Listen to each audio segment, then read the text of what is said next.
بسم الله الرحمن الرحيم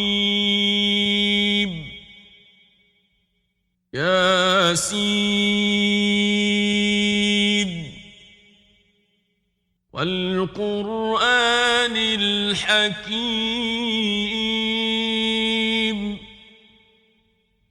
إنك لمن المرسلين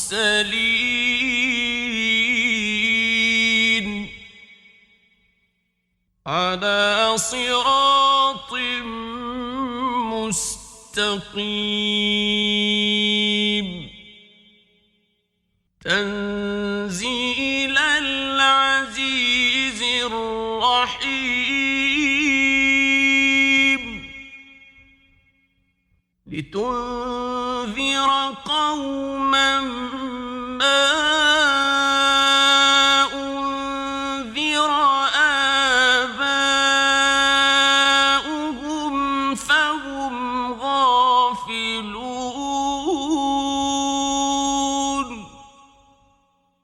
لقد حق القول على أكثرهم فهم لا يؤمنون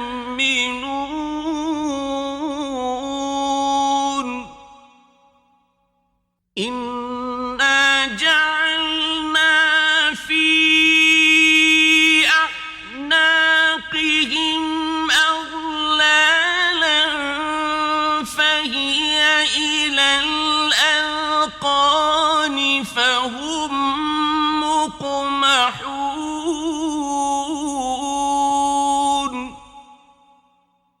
وجعلنا من بين أيديهم سدا ومن خلفهم سدا فأغشيناهم فهم لا يبصرون وسواء عليهم أأنذرتهم أم لم تنذرهم لا يؤمنون إنما تنذر من اتبع الذكر وخشي الرحمن بالغيب فبشره بمغفرة وأجر كريم إنا نحن نحيي الموتى ونكتب ما قدموا وآثارهم وكل شيء أحصيناه في إمام مبين واضرب لهم مثلا أصحاب القرية إذ جاءها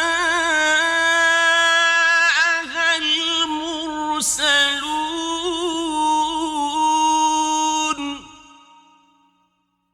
إذ أرسلنا إليهم اثنين فكذبوهما فعززنا بثالث فقالوا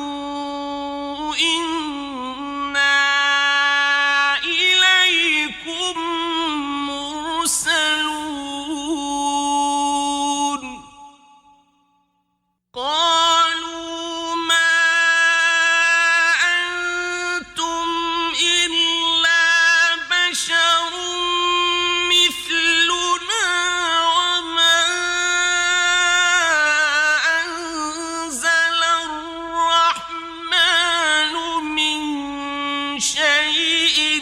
إن أنتم إلا تكذبون قالوا ربنا يعلم إنا إليكم لمرسلون وما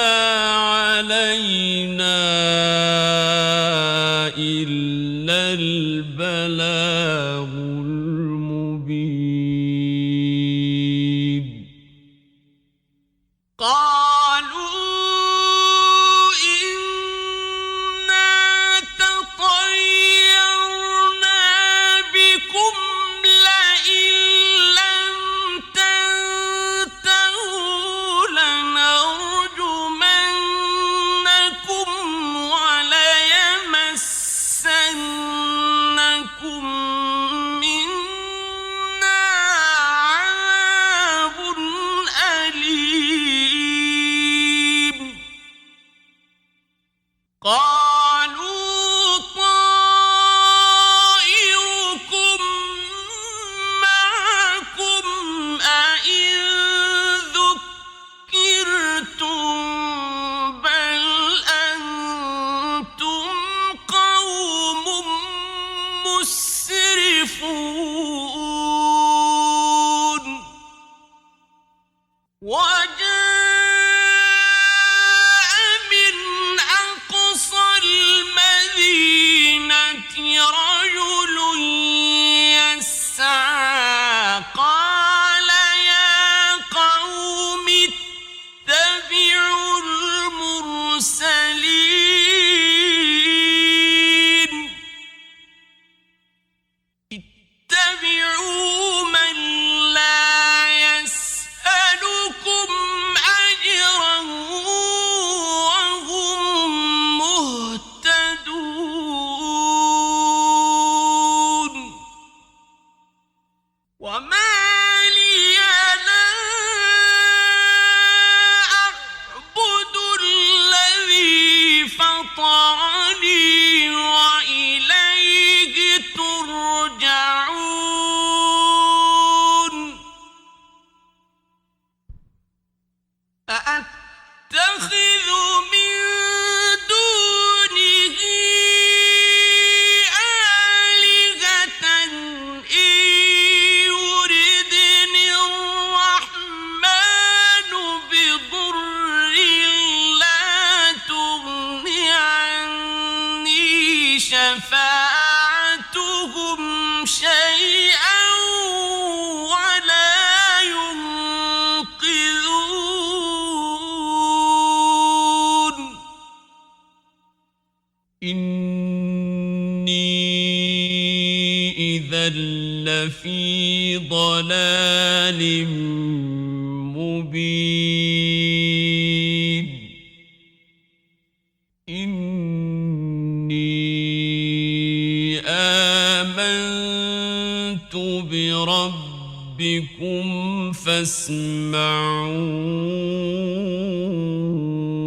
فاسمعون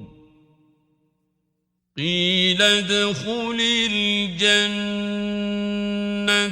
قال يا ليت قومي يعلمون بما غفر لي ربي وجعلني من المكرمين وما أنزلنا على قومه من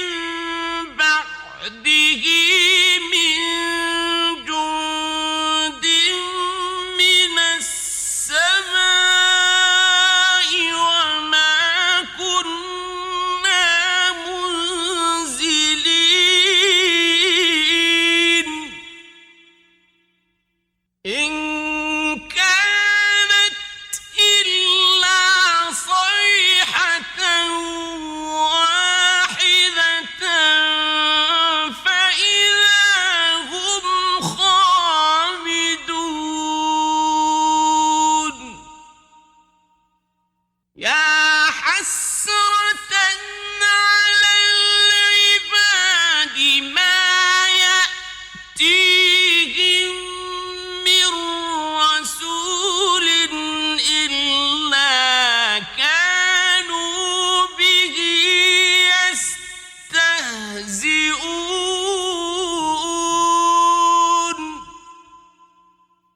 ألم يروا كم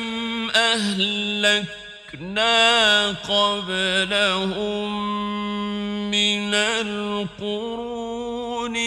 أنهم إليهم لا يرجعون وإن كل لما جميع لدينا محضرون وآية لهم الأرض الميتة أحييناها وأخرجنا منها حبا فمنه يأكلون وجعلنا فيها جنات من نخيل وأعناب وفجرنا فيها من العيون ليأكلوا من ثمره وما عملته أيديهم أفلا يشكرون سبحان الذي خلق الأزواج كلها مما تنبت الأرض ومن أنفسهم ومما لا يعلمون وآية لهم الليل نسلخ منه النهار فإذا هم مظلمون والشمس تجري لمستقر لها ذلك تقدير العزيز العليم والقمر قدرناه منازل حتى عاد كالعرجون القديم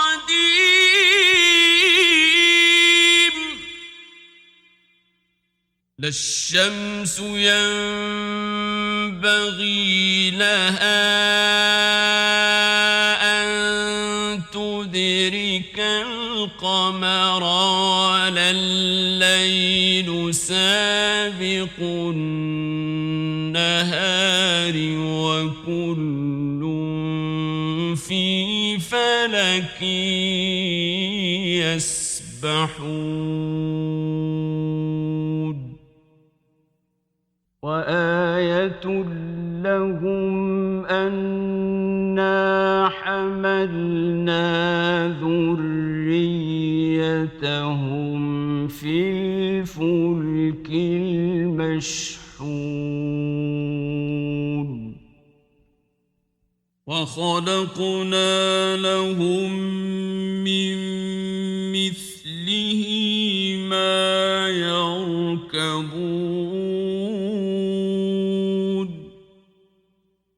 وإن نشأ نغرقهم فلا صريخ لهم ولا هم ينقذون إلا رحمة منا ومتاعا إلى حين وإذا قيل لهم واتقوا ما بين أيديكم وما خلفكم لعلكم ترحمون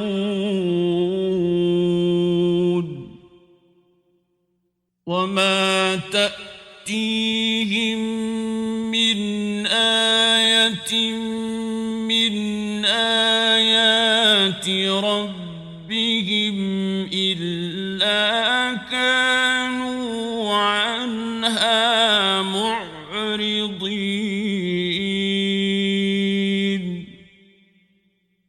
وإذا قيل لهم أنفقوا مما رزقكم الله قال الذين كفروا للذين آمنوا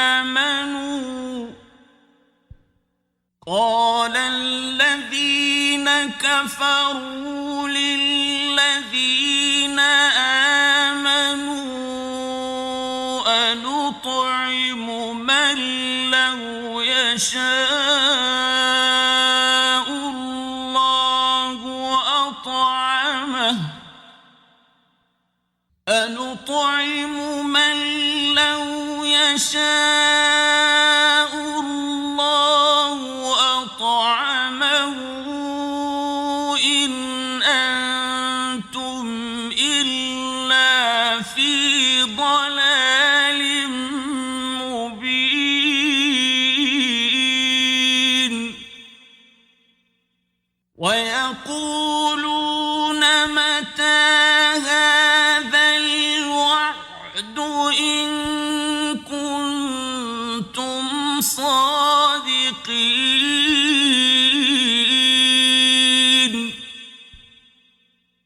ما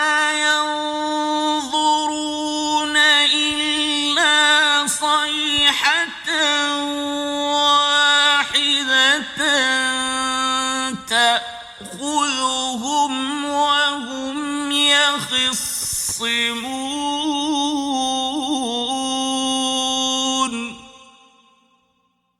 فلا يستطيعون توصية ولا إلى أهلهم يرجعون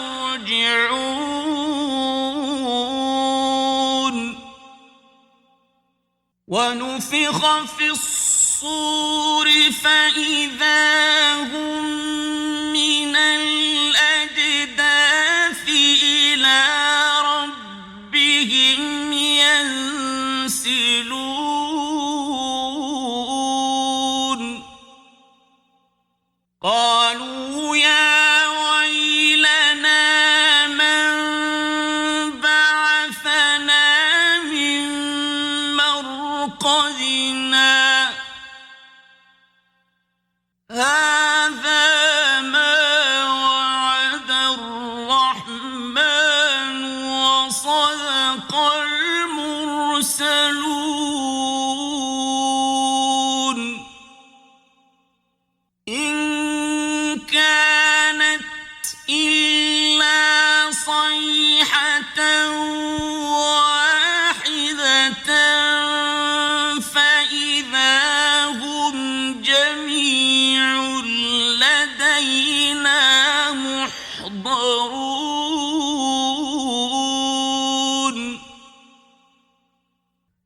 فاليوم لا تظلم نفس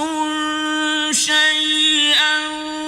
ولا تجزون إلا ما كنتم تعملون إن أصحاب الجنة اليوم في شغل فاكهون هم وأزواجهم في ظلال على الأرائك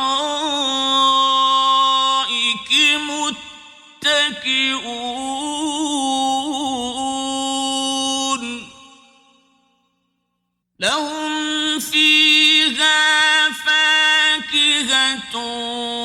ولهم ما يدعون سلام قولا من رب رحيم وامتازوا اليوم أيها المجرمون ألم أعهد إليكم يا بني آدم ألا تعبدوا الشيطان إنه لكم عدو مبين وأن اعبدوني هذا صراط مستقيم ولقد أضل منكم جبلا كثيرا أفلم تكونوا تعقلون هذه جهنم التي كنتم توعدون اصلوها اليوم بما كنتم تكفرون اليوم نختم على أفواههم وتكلمنا أيديهم وتشهد أرجلهم بما كانوا يكسبون ولو نشاء لطمسنا على أعينهم فاستبقوا الصراط فأنى يبصرون ولو نشاء لمسخناهم على مكانتهم فما استطاعوا مضيا ولا يرجعون ومن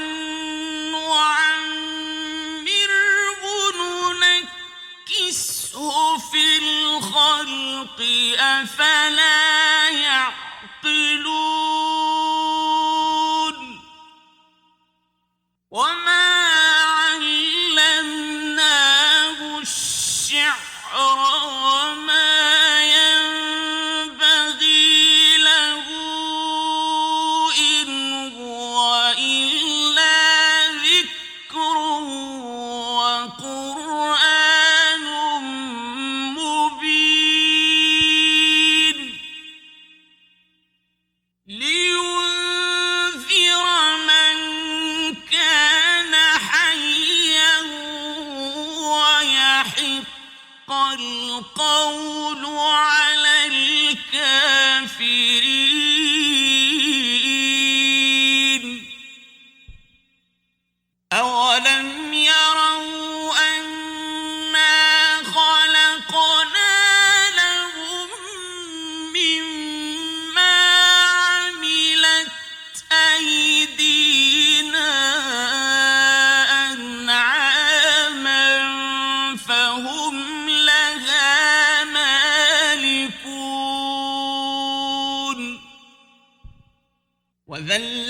وذللناها لهم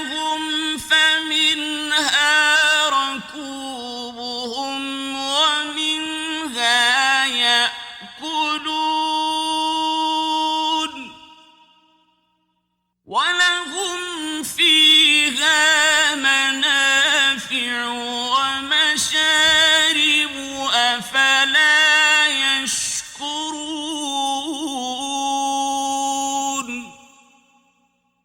واتخذوا من دون الله آلهة لعلهم ينصرون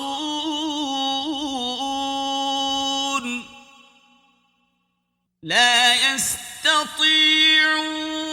نصرهم وهم لهم جند